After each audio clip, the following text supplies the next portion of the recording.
They saw a black man in a faded gray hoodie and worn-out sneakers, and they assumed he was lost. They assumed he was broke. But worst of all, the head gate agent at Ventura Airways assumed she could humiliate him for sport.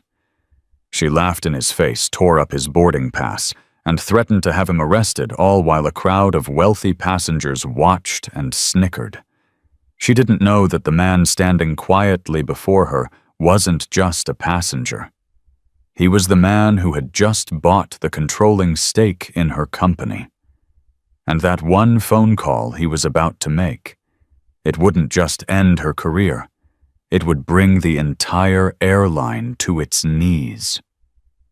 This is the story of Marcus Thorne and the day Karma arrived on a private jet.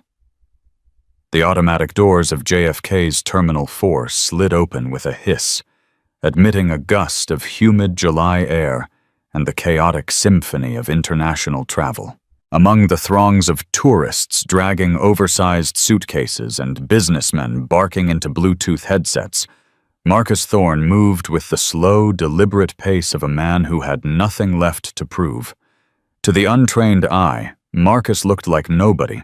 He was a tall, broad-shouldered African-American man in his late 50s, his hair speckled with gray, wearing a nondescript, slightly frayed charcoal hoodie and a pair of comfortable, well-worn running shoes.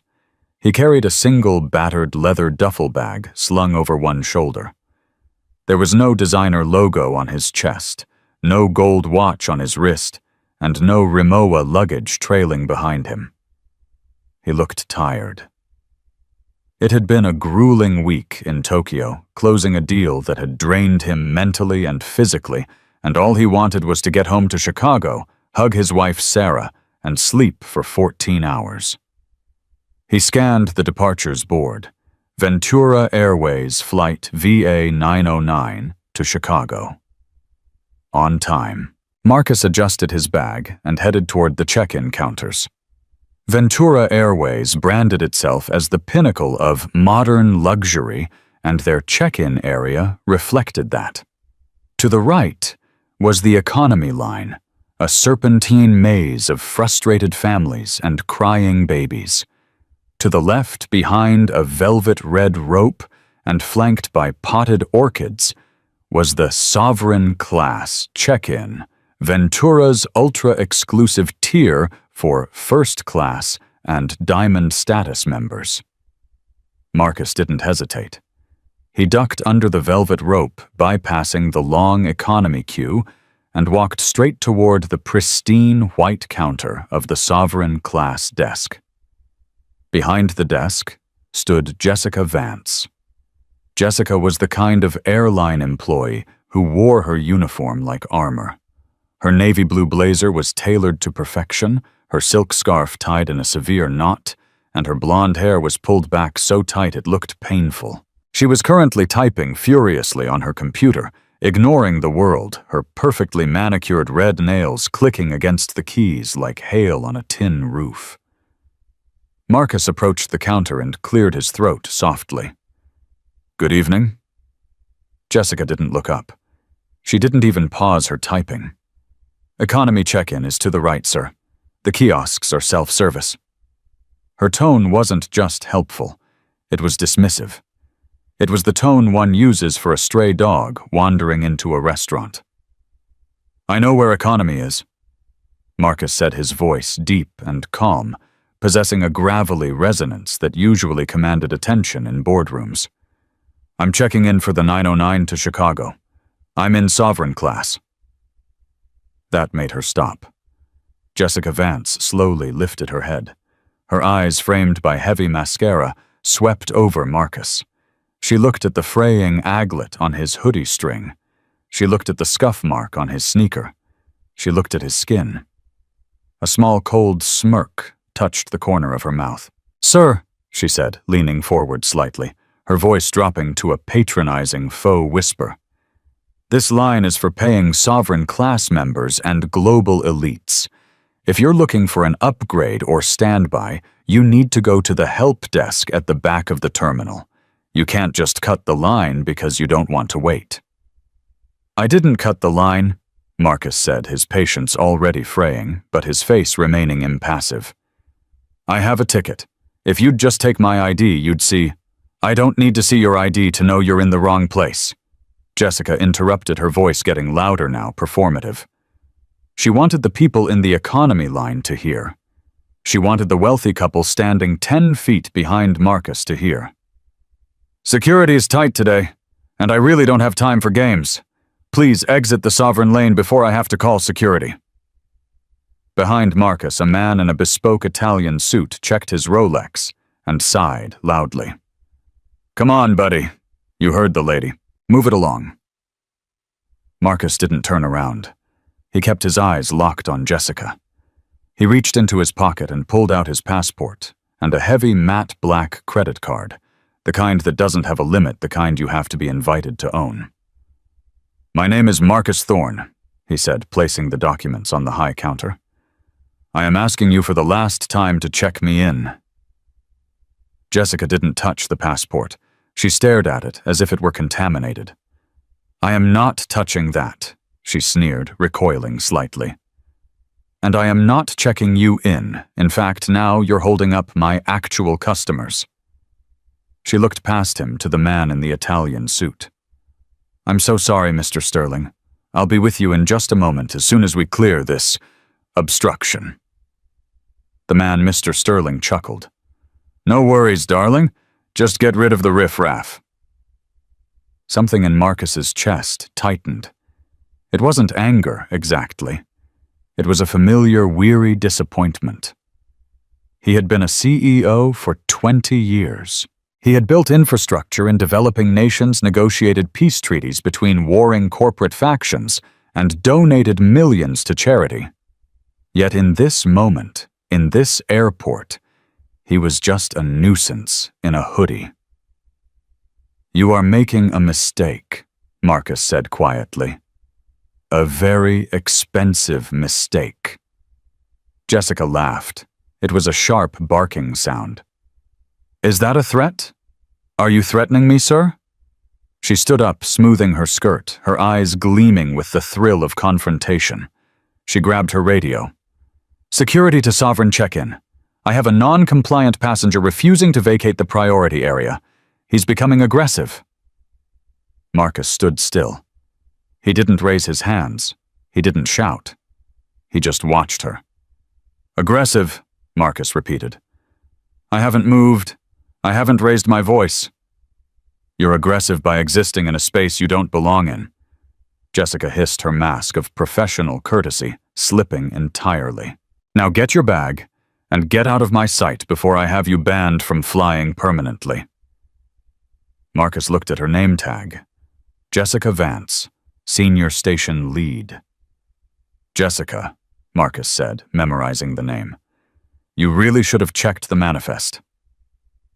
The arrival of airport security is rarely a subtle affair, but Jessica Vance ensured it was a theatrical production. Two officers, breathless and looking stern, jogged over from the oversized luggage scanner. One was a younger man, Officer Miller, who looked unsure. The other was a burly veteran with a buzz cut, who looked ready for a fight.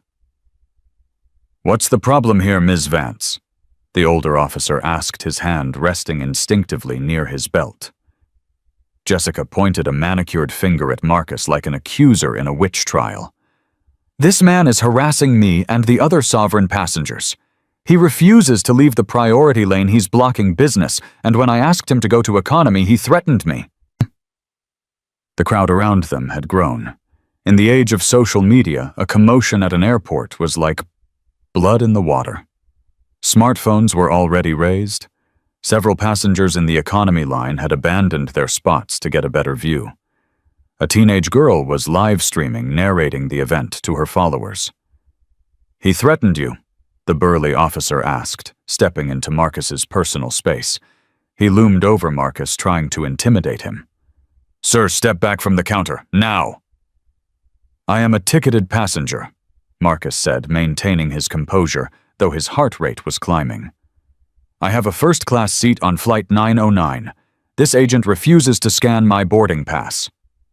He's lying, Jessica shouted, playing to the crowd now. She looked at the people filming, putting on a performance of the victimized professional. Look at him. Does he look like he's flying sovereign class? We have a dress code, you know. We don't allow street thugs in our premium cabin. The slur hung in the air, heavy and toxic. The crowd gasped. A few people murmured in disapproval, but many just kept filming, hungry for the drama. Street thugs, Marcus repeated slowly. The words felt like a slap. He looked down at his clothes. Yes, they were casual. He dressed for comfort on long-haul flights. But street thug. Sir, let's see some ID, Officer Miller, the younger one, said gently. He seemed to sense that something was off. The man in the hoodie didn't act like a troublemaker. He stood with the posture of a man who owned the building. I tried to give it to her, Marcus said, gesturing to his passport still sitting on the counter. Jessica swiped the passport off the counter with the back of her hand. It skittered across the floor, landing near the feet of the man in the Italian suit, Mr. Sterling. Oops, Jessica said, her voice dripping with sarcasm. Clumsy me. Laughter rippled through the sovereign line. Mr. Sterling kicked the passport away, sending it sliding further under a bench. Go fetch, buddy.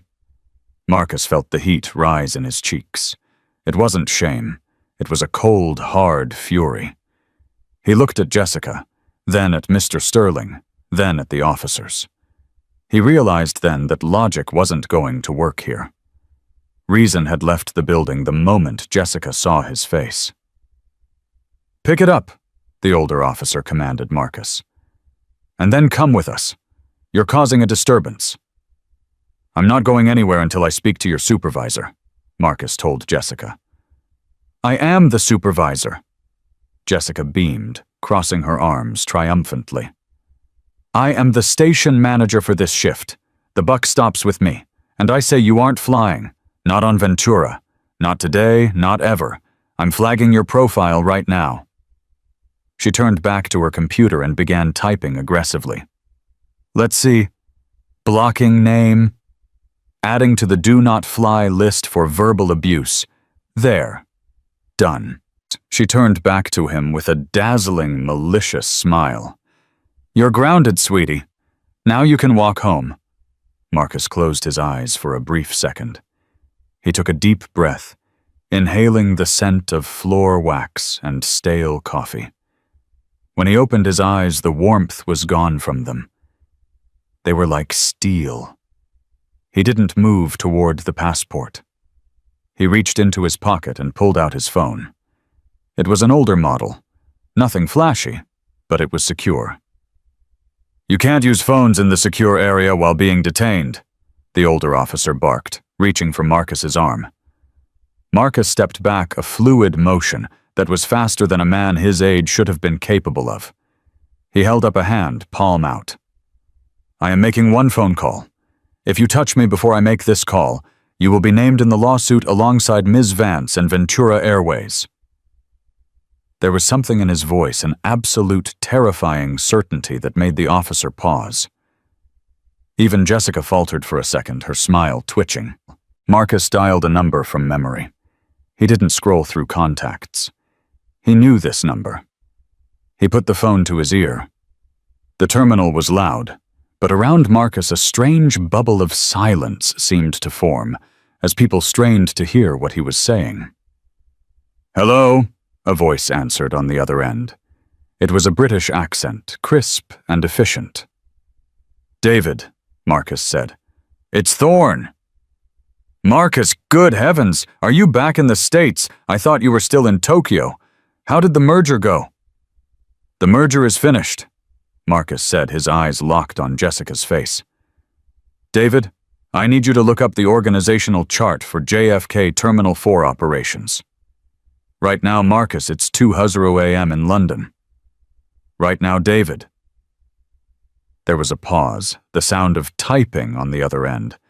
Jessica rolled her eyes and made a yap, yap, yap hand motion to Mr. Sterling, who stifled a laugh. She thought he was bluffing. She thought he was calling a friend to pretend. "Okay, I have it," David said. "What do you need?" "I'm standing in front of a Ms. Jessica Vance, senior station lead." "Yes, I see her here. Mid-level management. Good metrics, terrible HR complaints record. Why, she just tore up my ticket, threw my passport on the floor, and called the police on me because she didn't like my hoodie." "Good God," David gasped. "She didn't know." "No," Marcus said softly. "She doesn't know." "Marcus, I can call the regional director immediately. I can have this sorted in 5 minutes." "No," Marcus said. "I don't want the regional director. I want the board." "The board, Marcus, that's nuclear." "David, initiate Protocol 7. Bring up the acquisition file, and get Harrison Sterling on the line. I believe his brother is standing right behind me kicking my passport." At the mention of the name, Sterling, the man in the Italian suit, froze. His smile evaporated. He stepped forward, trying to listen. "Protocol 7. David sounded breathless. "Marcus, are you sure that effectively freezes all executive command at the airport? It shuts down the hub." "Do it," Marcus commanded. "And tell them to meet me at Gate 4 in 10 minutes. I'm not just firing a gate agent today, David. I'm cleaning house." Marcus hung up the phone. He slowly lowered his hand and looked at Jessica. For the first time, Jessica Vance looked uncertain. The color began to drain from her face, leaving her rouge standing out like clown paint. "Who?" she stammered, her voice trembling slightly. "Who was that?" Marcus didn't answer. He simply walked over, picked up his passport from under the bench, dusted it off, and stood waiting. The silence that followed was heavier than the noise of the crowd had ever been. The storm was coming. The silence that followed Marcus Thorne's phone call was not the silence of peace. It was the suffocating silence of a pressure cooker seconds before explosion. The bustling noises of Terminal 4, the rolling wheels, the announcements, the chatter seemed to fade into a dull roar in the background, isolating the Sovereign-class check-in area into a small theater of impending doom. Jessica Vance broke the silence first. Her arrogance, though shaken, was structurally sound enough to withstand one confusing phone call.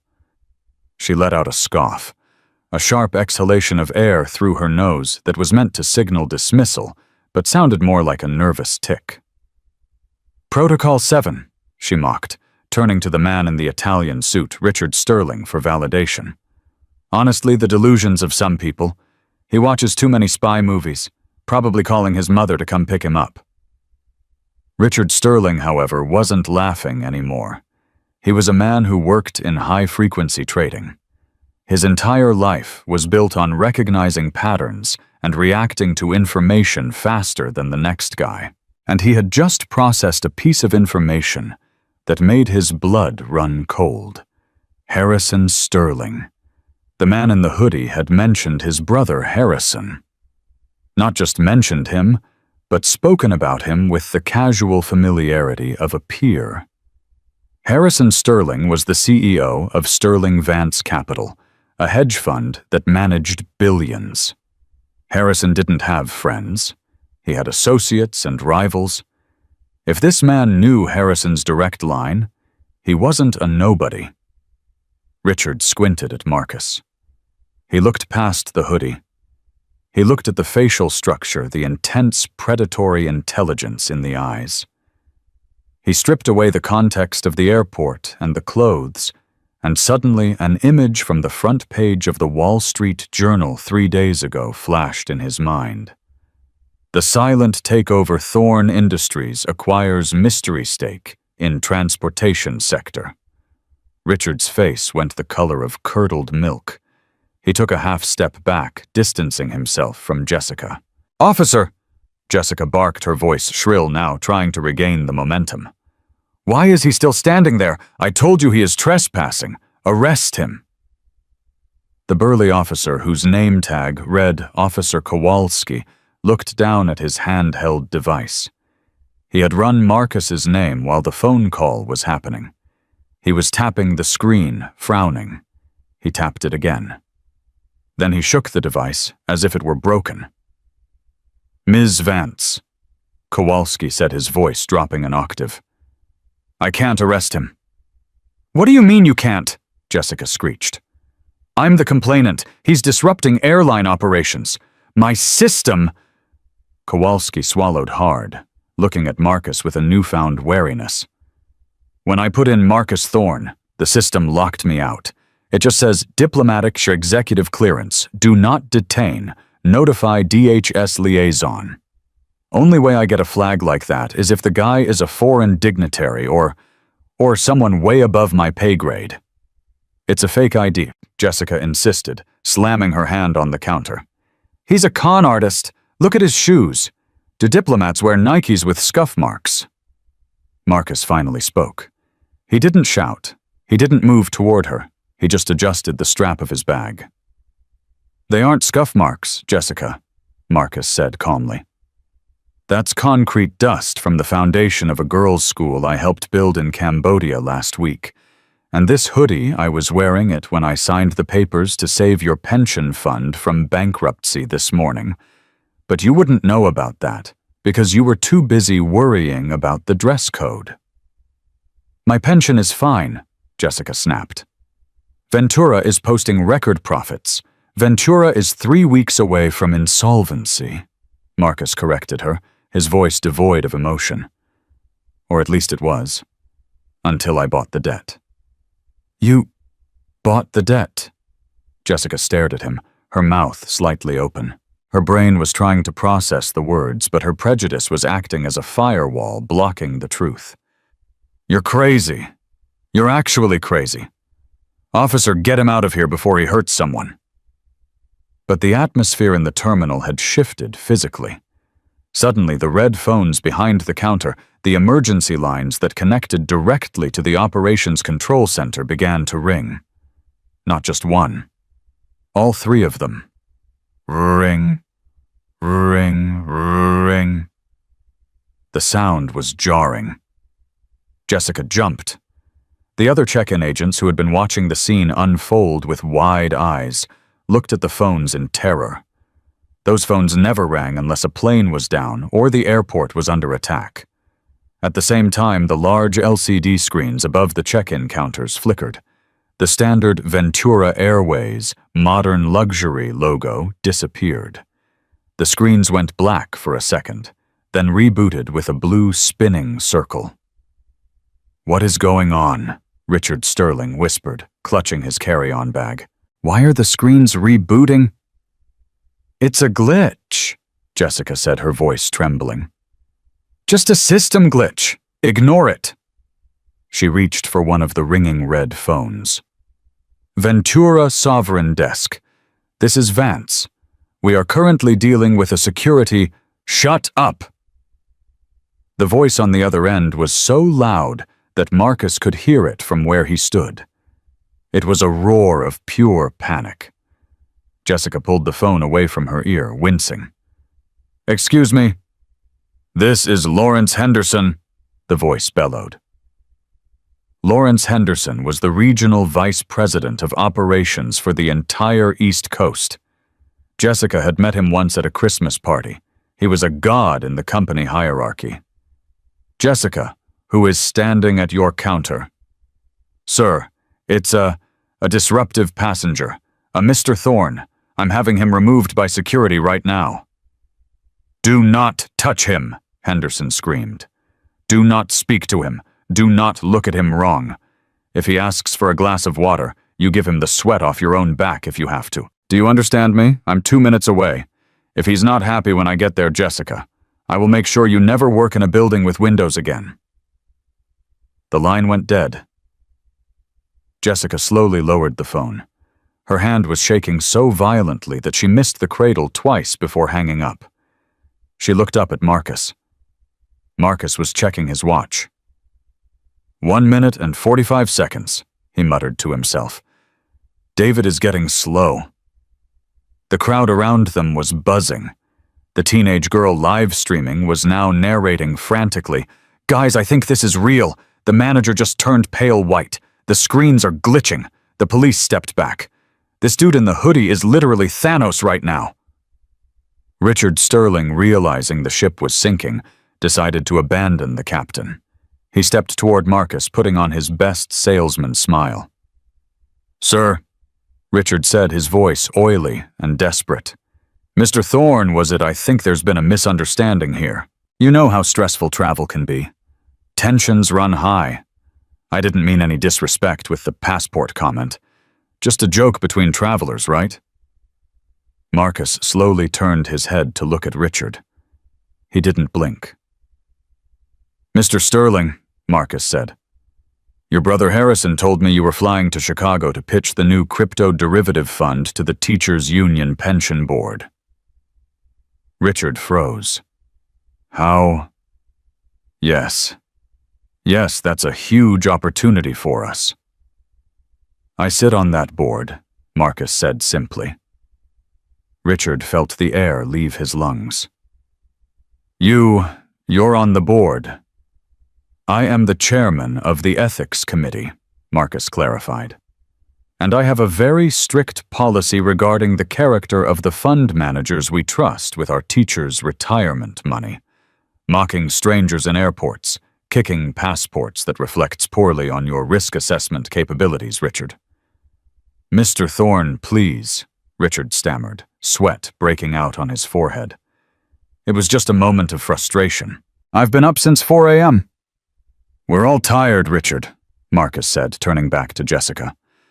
"But some of us remember that character is what you do when you think no one powerful is watching." Just then, the sound of running footsteps echoed through the terminal. Heavy, frantic footsteps. The visual of Lawrence Henderson running was not something the staff of Ventura Airways was accustomed to. Lawrence was a man of significant girth and even more significant self-importance. He usually moved with the slow gravitational pull of a planet. But today, he was sprinting. He was flanked by 3 other men in suits, the airport director, the head of Port Authority Security, and a woman Marcus recognized as the VP of Public Relations. They burst through the double doors near the baggage drop, breathless ties flapping over their shoulders. Jessica Vance saw them coming, and her stomach dropped through the floor. She had expected maybe a duty manager. She hadn't expected the entire executive suite. Lawrence Henderson skidded to a halt in front of the Sovereign counter, gasping for air, his face an alarming shade of crimson. He ignored Jessica entirely. He ignored the police. He went straight to the man in the hoodie. "Mr. Thorne," Lawrence wheezed, bowing his head slightly, a gesture of submission that looked bizarre in the middle of a terminal. "Mr. Thorne, on behalf of Ventura Airways, I am devastated. Mortified." The crowd of onlookers went silent. The live stream comments were scrolling so fast they were a blur. Marcus looked at Lawrence calmly. "Mr. Henderson, you look like you need some cardio." Lawrence let out a nervous, high-pitched laugh. "Yes, well, caught us by surprise, sir. We didn't know you were traveling today. The manifest, it didn't flag you." "I booked under a standard profile," Marcus said. "I wanted to see the product. I wanted to see what the modern luxury experience really felt like for a new customer." He gestured to Jessica, who was now standing against the back wall, looking like she wanted to melt into the plaster. "And I have to say, Lawrence," Marcus continued, his voice hardening, "I am impressed. The efficiency with which your senior lead humiliated me, profiled me based on my skin color and clothing and attempted to have me arrested, it was truly world-class." Lawrence turned to Jessica. The look on his face was murderous. "Ms. Vance," Lawrence hissed, Did you deny boarding to Mr. Thorne?" Jessica's voice was a squeak. He didn't look like a Sovereign member. He was wearing a hoodie. I thought he was begging for money. I was protecting the brand." "Protecting the brand." Marcus laughed. It was a dry, humorless sound. "Jessica, look at the screens." Everyone looked up. The blue spinning circles on the overhead monitors had stopped. The screens rebooted. But instead of the Ventura Airways logo, a new logo appeared. It was a bold, stylized T encased in a golden circle. Thorn Global Holdings.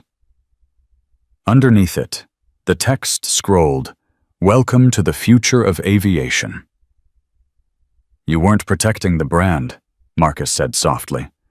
"You were insulting the owner."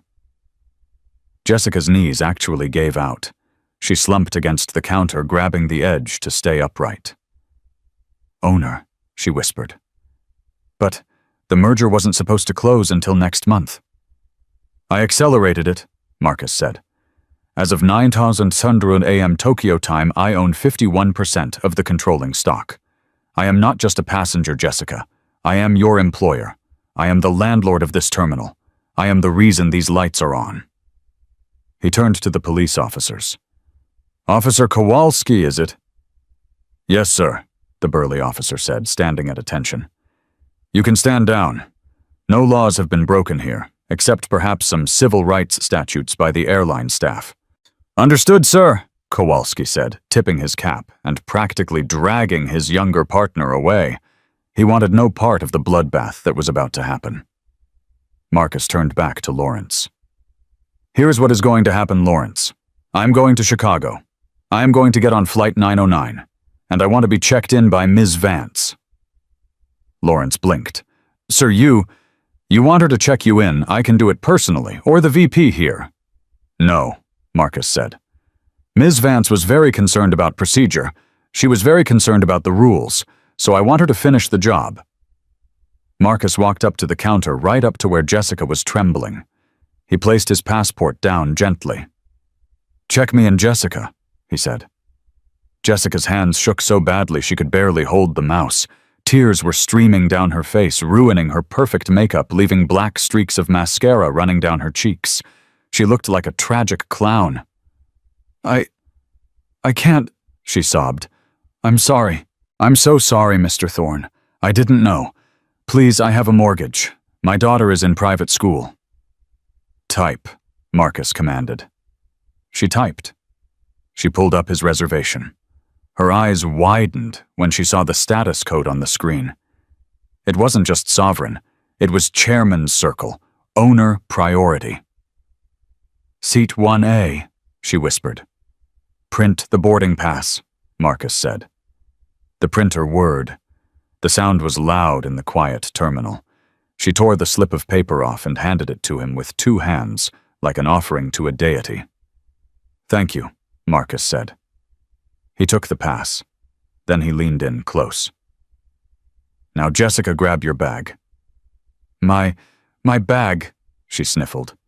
"Yes, you're coming with us." "Where?" she asked, terrified. "To the gate," Marcus said. "You're going to personally escort me to the plane.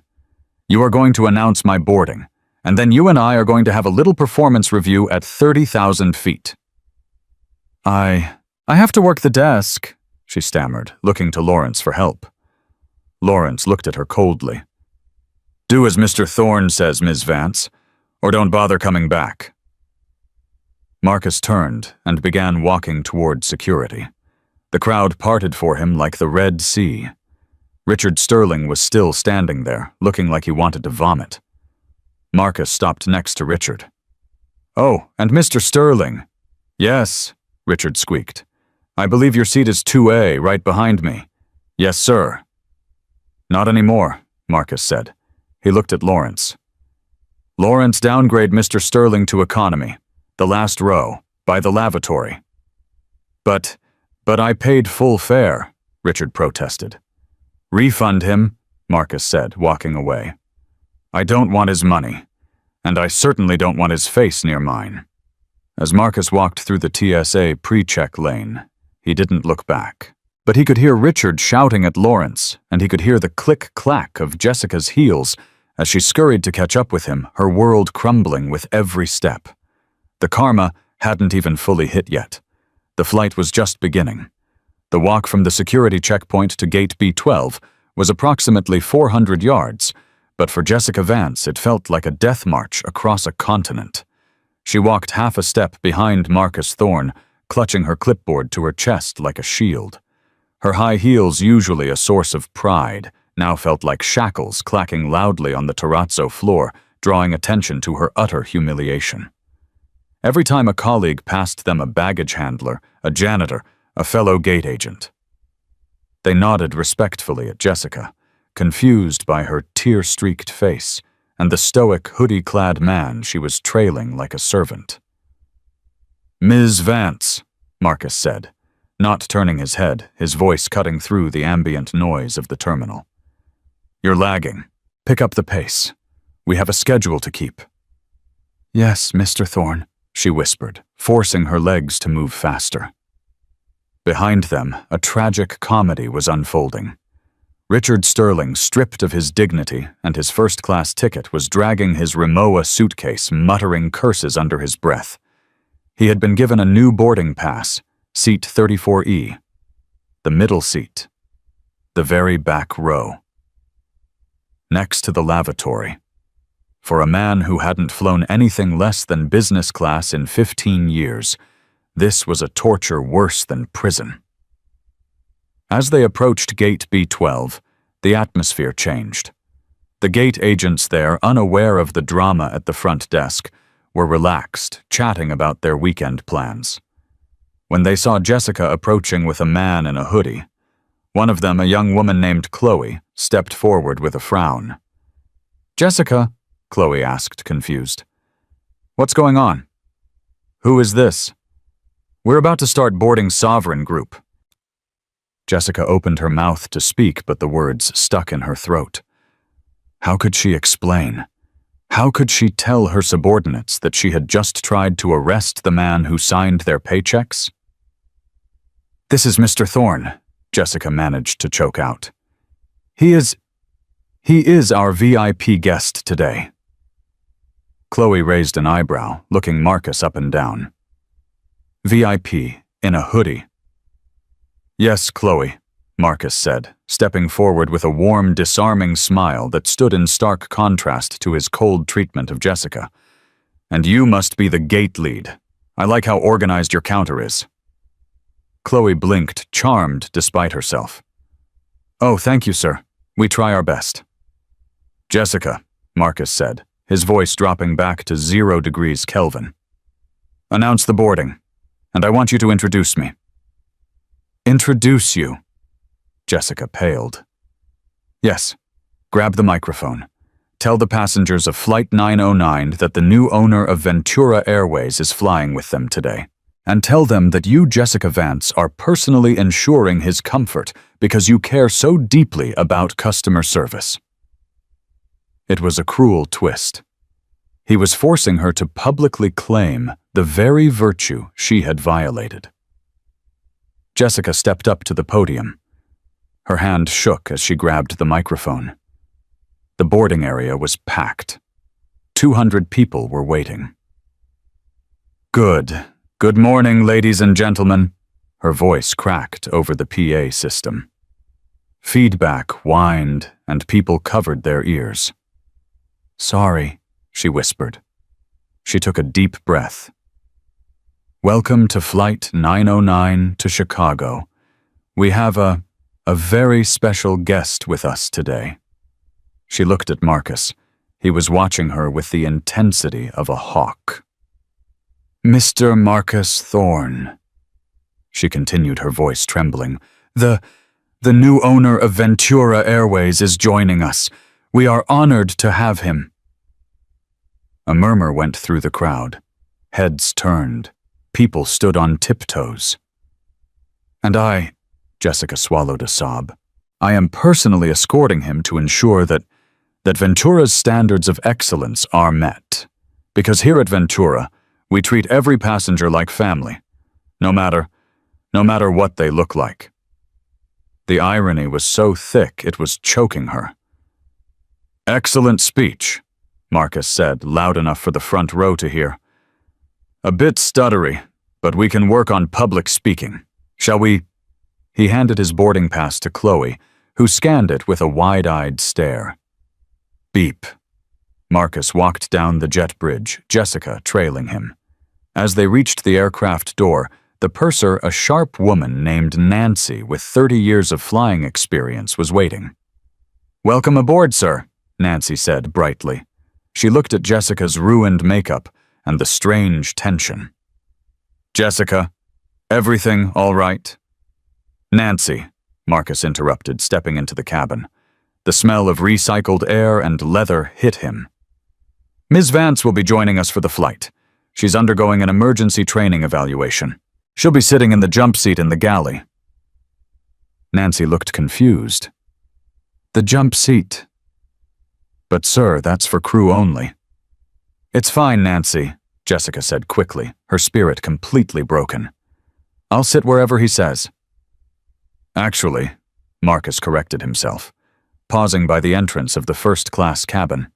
He looked at the plush, wide leather seats of 1A and 1B. "Change of plans. Jessica, you sit in 1B, right next to me." Jessica froze. "Sir, I want you to experience the service," Marcus said, his eyes glittering with a dangerous light. "I want you to see exactly what you tried to deny me. Sit down." She sat. She buckled her seatbelt. She felt like a prisoner in a velvet cage. 20 minutes later, Richard Sterling boarded. He shuffled past the first-class cabin, his eyes downcast. He saw Marcus sipping a glass of pre-flight champagne. He saw Jessica sitting next to him, looking like she was at a funeral.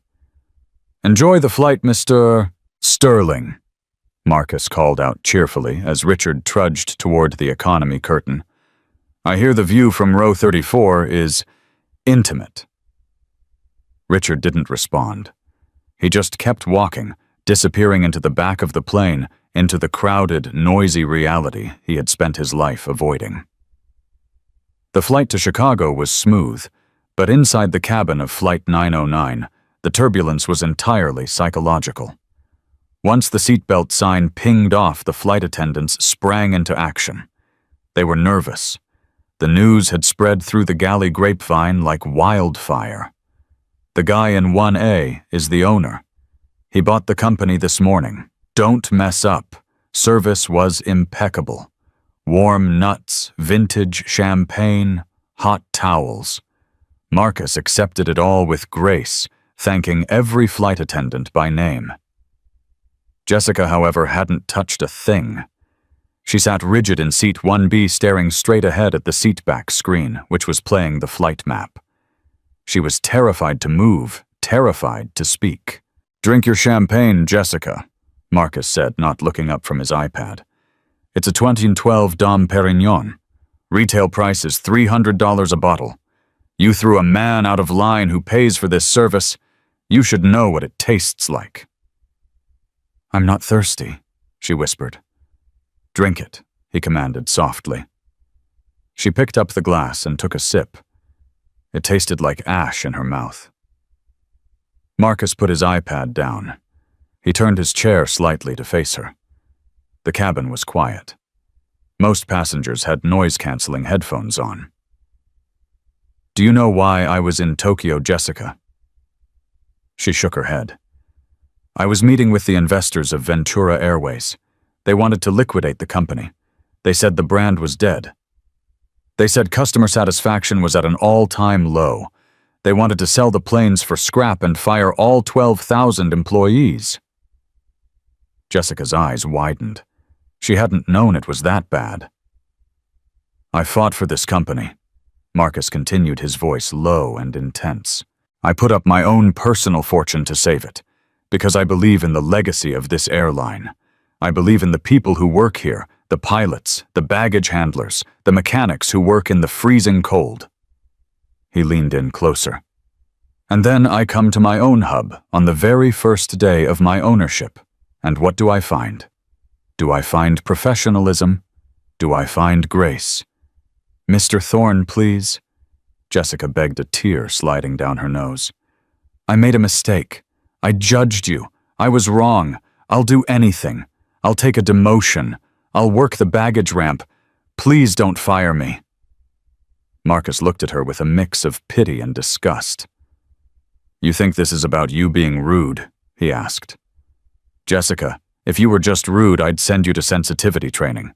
This isn't about rudeness, it's about corruption." "Corruption?" She blinked. I don't understand." Marcus tapped his iPad. He brought up a file. It was an email chain. "We have an internal audit system, Jessica. It tracks overrides. You see, when you flagged Richard Sterling as a VIP in the past, you used a specific override code, Code 99 Alpha. Jessica stopped breathing. "Code 99 Alpha is for diplomatic couriers and air marshals," Marcus said. "It waives baggage fees, it waives change fees, and it prioritizes the passenger for upgrades ahead of paying customers. You've used that code on Richard Sterling 14 times in the last year." He's a good customer," Jessica stammered, her face turning gray. "He's not a customer," Marcus corrected. "He's a briber. We have the logs, Jessica. Every time you upgraded him, a deposit was made into your PayPal account under the name Consulting Services. $500 a pop. Cheap. You sold your integrity for $500. Jessica slumped back in her seat. The fight went out of her. She had been caught. It wasn't just bias. It was fraud. I needed the money," she whispered. "My ex-husband. He stopped paying alimony." "Everyone has problems," Marcus said coldly. "But not everyone steals from their employer and discriminates against passengers to solve them." He pressed a button on his armrest. The overhead call light dinged. Nancy appeared instantly. "Yes, Mr. Thorne?" "Nancy, could you please go to row 34 and ask Mr. Sterling to come up here? Tell him the owner would like a word." "Of course, sir." 5 minutes later, Richard Sterling appeared. He looked disheveled. His suit jacket was wrinkled and he looked sweaty. The air in economy was evidently not to his liking. "Mr. Thorne," Richard said, trying to regain some composure. "I hope you're happy. It's a zoo back there. A baby threw a cracker at me." "Sit on the ottoman, Richard." Marcus pointed to the small footrest opposite his seat. Richard sat looking resentfully at Jessica. "Jessica and I were just discussing your travel habits," Marcus said pleasantly. "Specifically the 99 Alpha override." Richard's face went blank. "I don't know what that is." "I think you do. And I think the SEC will know what it is too." "The SEC," Richard laughed nervously. "What does the Securities and Exchange Commission have to do with airline seats?" "Nothing," Marcus said. "But they have a lot to do with insider trading." Marcus swiped his iPad screen and turned it around so Richard could see. It was a graph of Ventura Airways stock. "You see, Richard, when I called my office earlier, I didn't just ask for the airport org chart. I had my team run a cross-reference on your trading activity. It seems that every time you flew with us using those illegal upgrades Jessica gave you, you were flying to meet with specific suppliers of Ventura. And magically, shortly after your trips, your hedge fund would short-sell Ventura stock right before a supplier delay was announced." Richard went silent. His mouth opened and closed like a fish. "You were using Jessica to get free flights to commit corporate espionage," Marcus said. "You were betting against the airline while enjoying its champagne." "You can't prove that," Richard hissed. "That's circumstantial." "Maybe," Marcus shrugged. "But I just got off the phone with the FBI's Financial Crimes Division via the in-flight Wi-Fi. They're very interested in your theory. In fact, they're going to meet us at the gate in Chicago." Richard looked at the window. We were at 30,000 feet. There was nowhere to run. "You're bluffing," Richard said, but his voice was weak. "Am I?" Marcus smiled. "Look out the window, Richard. We're beginning our descent. You have about 20 minutes of freedom left. I'd suggest you use them to pray." Marcus turned back to his window, dismissing them both. "Nancy," he called out. "More champagne, please. We have something to celebrate." The landing at O'Hare International Airport was textbook smooth, but for Jessica and Richard it felt like the plane was crashing into a mountainside. As the plane taxied to the gate, the captain came over the intercom. "Ladies and gentlemen, welcome to Chicago. On behalf of the entire crew, and especially our new owner, Mr. Marcus Thorne, we thank you for flying Ventura. We ask that all passengers remain seated. We have law enforcement coming aboard to escort 2 individuals off the plane first." A hush fell over the cabin. People began to whisper. The aircraft door opened. But it wasn't the jet bridge agent who stepped on. It was 2 federal agents in windbreakers marked FBI, followed by 2 Chicago PD officers. They walked straight into the first-class cabin. "Richard Sterling?" the lead agent asked. Richard, defeated, didn't even fight. He stood up, holding his wrists out. "I want a lawyer." "You'll need several," the agent said, handcuffing him. "You're under arrest for securities fraud and conspiracy." As they dragged Richard off the plane, marching him past the economy passengers, who craned their necks to see the man who had been so arrogant earlier, Marcus stood up. He turned to Jessica. She was still sitting, trembling. "And you," Marcus said. Jessica looked up, her eyes red and puffy. Am I going to jail too?" "Not today," Marcus said. "I'm not pressing charges for the fraud, Jessica. That would take too much of my time. But you are leaving this plane without your badge." He held out his hand. Jessica slowly unpinned the silver wings from her blazer. She unclipped her ID badge from her lanyard. She placed them in Marcus's palm. They felt heavy like lead weights. "You are banned from Ventura Airways for life," Marcus said, his voice carrying the weight of a final judgment. "You will not work for this airline or any subsidiary ever again. Your name is in the industry blacklist as of 10 minutes ago. You won't be able to get a job checking tickets at a cinema, let alone an airport." "Please," she whispered. "Go." Marcus pointed to the door. "Walk off this plane. And when you get to the terminal, don't stop at the staff lounge. Don't stop at your locker. Just leave." Jessica stood up. She didn't look at the crew. She didn't look at the passengers. She walked off the plane, her head hung low, stripped of her armor, stripped of her status, stripped of her pride. Marcus waited until she was gone. Then he turned to the passengers. He picked up the flight attendant's PA handset. Ladies and gentlemen, this is Marcus Thorne. I apologize for the delay and the drama, but I promised you a new era for this airline. An era where dignity and respect are the currency, not just dollars. The man who was just arrested and the woman who was just fired represented the old way.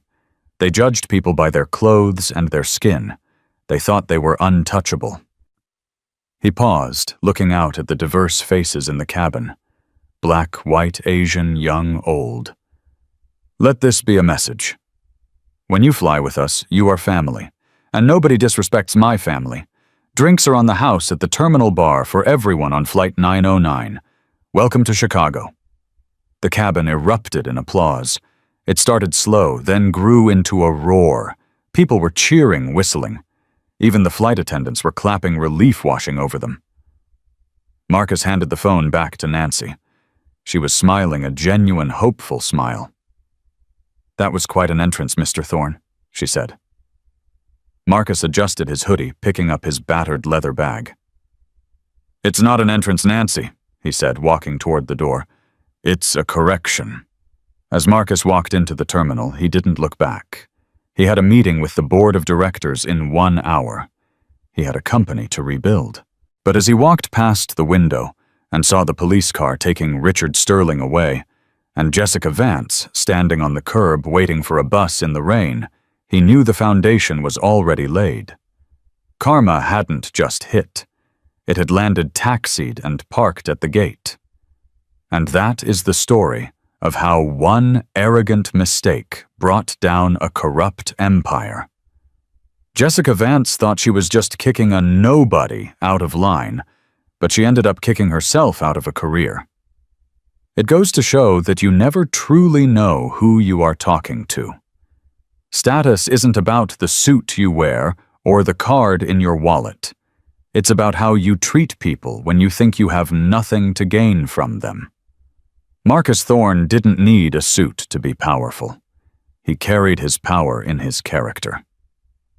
If you enjoyed this story of instant karma and justice, please smash that like button. It really helps the channel grow. Don't forget to subscribe and hit the notification bell so you never miss a story.